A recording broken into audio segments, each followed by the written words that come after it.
Some kitchen gadgets are a total game changer, and others end up in the back of the kitchen drawer next to the banana slicer you only used once. Today we're going to test out a bunch of kitchen gadgets to see which ones are actually useful and which ones might not be worth your money. And we're starting with egg peeling gadgets. I've got 3 different ones in the lineup, so let's get cracking.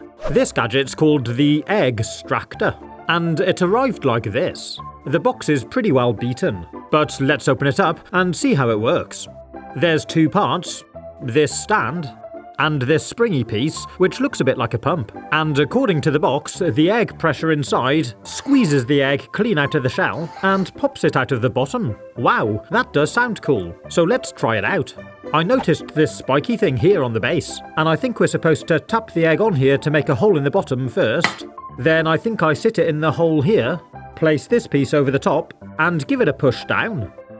And it doesn't seem like anything's happening at all. Let's take it off and have a look. No, it's completely unchanged. Am I doing something wrong? Even if I try pushing harder, nothing's happening. How disappointing. So let's try cracking the bottom a little bit more. Again, I gave it a couple of pushes, and nothing. And this time I could feel my hand hitting the top of the egg as I pushed down. Oh look, I've cracked the egg all over. Let's give it a go like this.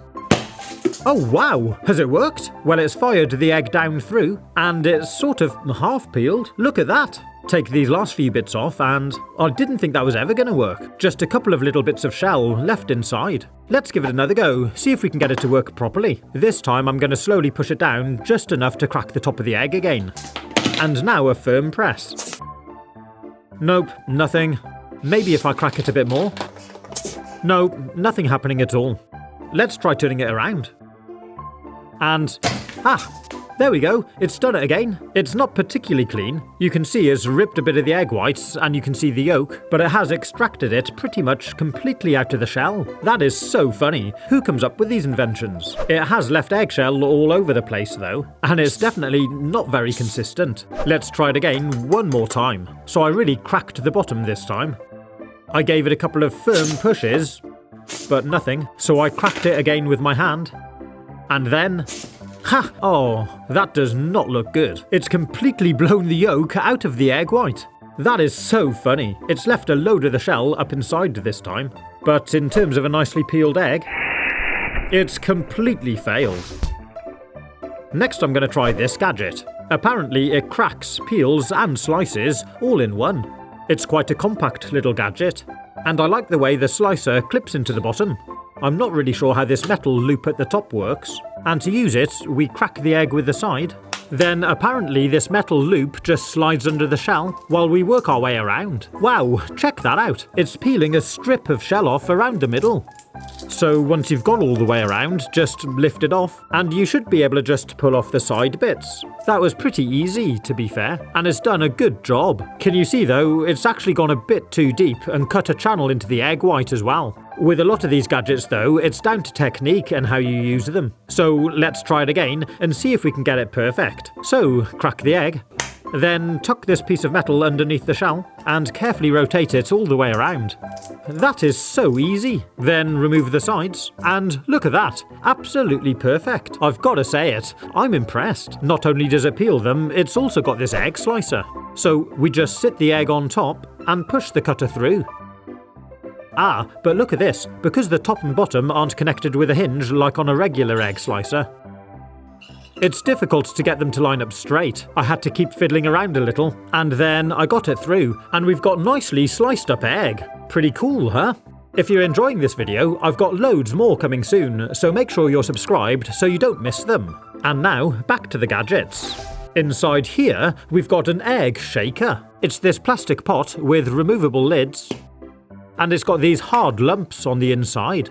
To use it, we place our egg inside, fill it about halfway with some water, clip the lid back on, then give it a good shake.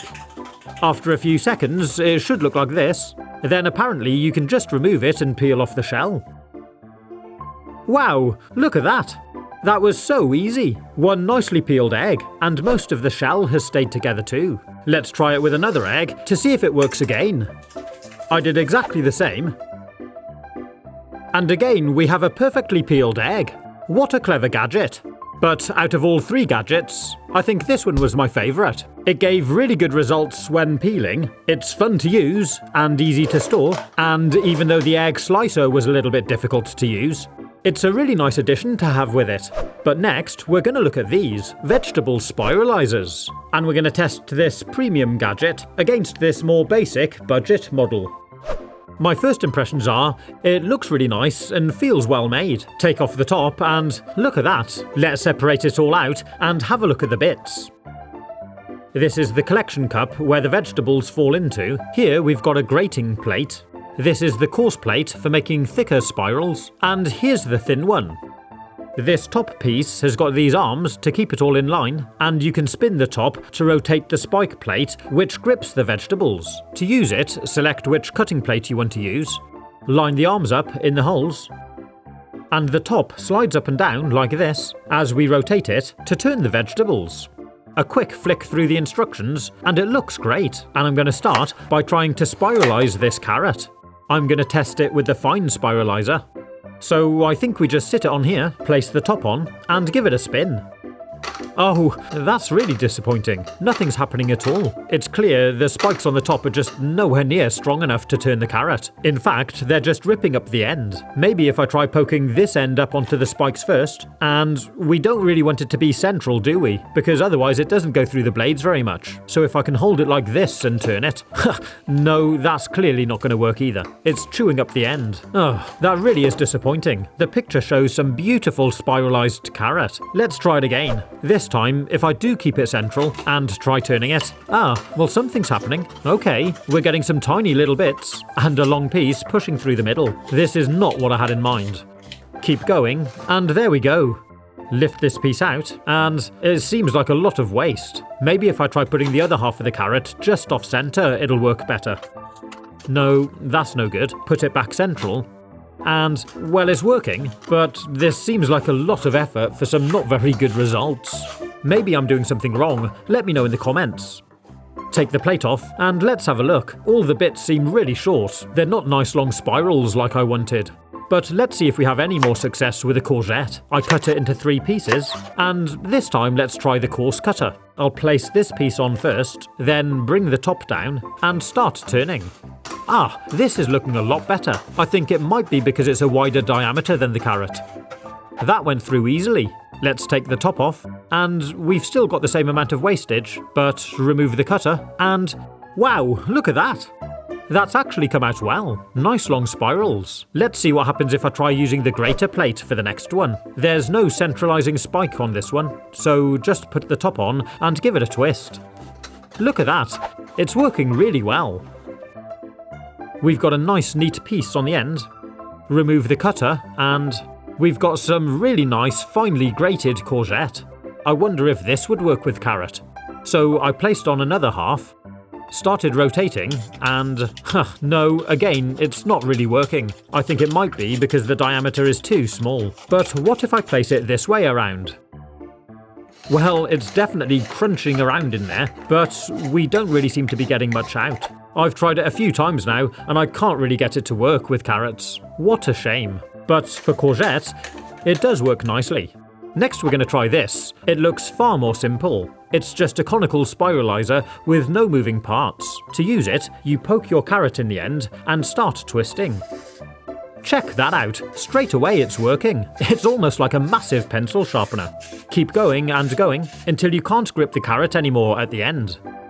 There is quite a bit of wastage with this one, because you just can't push this bit through anymore. But the result is far better than the other gadget. And look, you even get this piece through from the center. There are some smaller pieces in there which have maybe snapped as I've been moving it about, but there's some really nice long pieces too. And let's try using it with a courgette.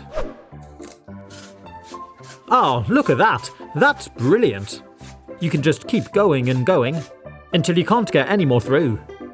That's really quick and easy to use, and we've got some amazing results. So, between these 2 vegetable spiralizers, this one is definitely my favourite. And if you'd like to see some other really cool budget kitchen gadgets, like these, you can click on the link here. Have fun, stay safe, and as always, thanks for watching.